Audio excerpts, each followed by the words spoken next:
History has shown us that disasters occur, both natural and man-made, and they affect us all. And when they do happen, that's often where you see like the worst in humanity come through. And we have to prepare for this because we end up with people what are called marauders. In fact, there's a whole term based on this called the Marauder Effect, where natural disaster occurs. There's initial panic where people are like, oh my gosh, what do I do? What do I do? And they don't know how to act. Desperation sets in for lack of food or water or other supplies. And then the third thing kicks in and they become marauders. And I'm not kidding you. Please listen to me very carefully. I've been in combat. I've seen third world countries. I've been out in the middle of nowhere. And you'll see the most intelligent, relaxed individuals ever on the planet. And they have a family and everything's just fine. And when you see these disasters, it doesn't take them much to push them to become that marauder. And you yourself may be thinking, that'll never happen to me. You cannot have those thoughts. So we prepare and we train. Not only do we train to not be the marauder, we stockpile food and water and gear and we train and drill, all that. But we also have to prepare for those marauders because the Marauder Effect is not fantasy. It's not simply some term somebody made up and said, oh, you know what? Let's see if we can coin another term. It's absolutely true. I've seen it with my own eyes. How about you? Have you seen something? Put in the comments below. When you see desperation set in, desperate times call for desperate measures. People will do anything to be able to, survive. So what do?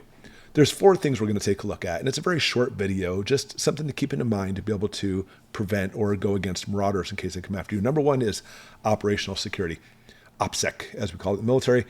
I talk about this on the channel. I've actually mentioned it on the channel literally just like a week or 2 ago, and somebody said, OPSEC, that's ridiculous. You're a fool. Really? Because when it comes to me and my family, there's nothing more vital in my life that I'm going to do to protect them if need be. I will protect them. And the thing is, if people know you're a prepper, they know you're stockpiled, you become a target. A violent target, mind you. They're going to come after you violently because you have something you need. Because remember, this isn't simply saying, oh, look, the lights are out. Let's go attack our neighbor for corned beef hash. We're talking about they haven't had food. 9 meals to anarchy. That's all it is. Just miss 9 meals and it's anarchy. They're going to be coming to you violently because they know you have some canned food. Even if they don't know you're a prepper, they think you might have food. Turns out you are a prepper, and when they get here, they're jackpot. So you have to be able to, first of all, have security. I mentioned this so many times. Don't tell people you're preppers. Don't ever do that. And it's tough because we want to be able to have people in our group, and we'll talk about that in a second, a community. But understand, talking to many neighbors about what you have and stuff, don't just throw it all out there. That's a really bad thing. Have operational security. Don't let people know that you are a prepper and stockpile. Number 2, they're still going to find out. They're still going to come to your door. So you have to have defensive measures. So many times I say this, you need to be in shape, as best shape as you can be. I'm not saying you're going to be amazing. We're not going to be like Arnold Schwarzenegger, back in his day anyway, but the best shape you can be in. Don't simply just give up on this. Number 2, you need to be able to practice, train, and drill with weapons. You need to have this so that way when they do come to your door, you're good. You need to be able to defend your home, not simply just with weapons, but with hardened steel bolts and deception. We've talked about this so many times on the channel. Because you can stockpile all you want to. This is what we want to do. We want to be complacent, stockpile food. We're good. No, they will take your food. You're going to lose it. So unless you have a way to protect it, you may as well go ahead and blow your money and move to Fiji instead. Another one, and a lot of people don't like this one, but it's still true. There's so much truth to group strength instead of being the lone wolf. And listen, if you're lone wolf, I'm not going to try to talk you out of it. You are what you are. I get it. I think a lot of lone wolves were in combat. And they just are done with society. I went through a phase where I really thought I was done with society too. And I'll tell you right now, my wife, Ashley, fantastic woman. She really endured through that thick and thin of PTSD and all these things I had to deal with. And I'm an amazing man today because of my wife. So all you guys out there right now, stop, pause the video, go thank your wife anyway, even if you don't have PTSD. But group strength is key. I'm a physician. I teach martial arts.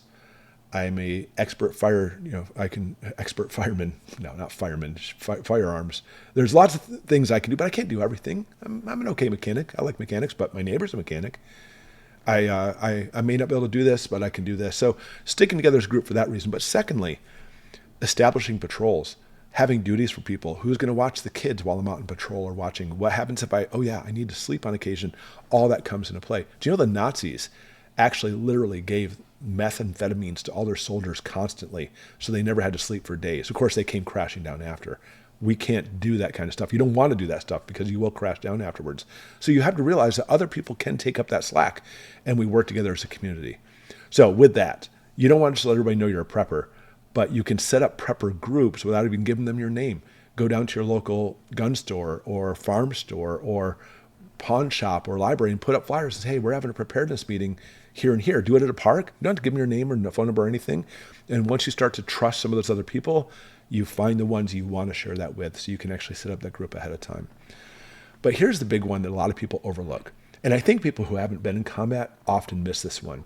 And that's the psychological aspect of marauders. Because we want to, and we should purge the motions of this, but we want to basically have a thing where if they do this, I'll do this and this and this and this. But emotions do come into play. Have you ever been in a disaster situation or a situation where your life possibly could have been taken? The psychological burden is enough to have people wig out, and they do. Even in combat, you'll have people who like wig out. I remember when I was in the ER, we would get nurses come in, and you really have to have, our ER was a trauma center. We really had, it was always like packed. It was like 12-hour shifts is what I had of non-stop. I loved it when I did it. I couldn't handle it today. But you have to understand that you would get a new nurse in. Usually it was nurses that have this happen to. New nurse. And at first they're like, oh, I did it. I'm in the ER. After a week, they're like, oh, you can start seeing their eyes. 2 weeks, they're like, and then they wig out and they flip out and quit. Just think about this in a natural disaster. Think about this when it comes to traumatic situations. Crap hits the fan. It's dark. There's no electricity. You haven't talked to anybody in days. You're running out of food. The psychological aspect, the psychological burden that it will hit you will make people cave and become even more desperate. I want you to understand this. Prepping channels, really good information out there. But a lot of people don't talk about the psychological aspects of this, probably because they never really lived it. Once you live in it, that's what PTSD is, post-traumatic. After you have these serious traumatic things, they affect you the rest of your life.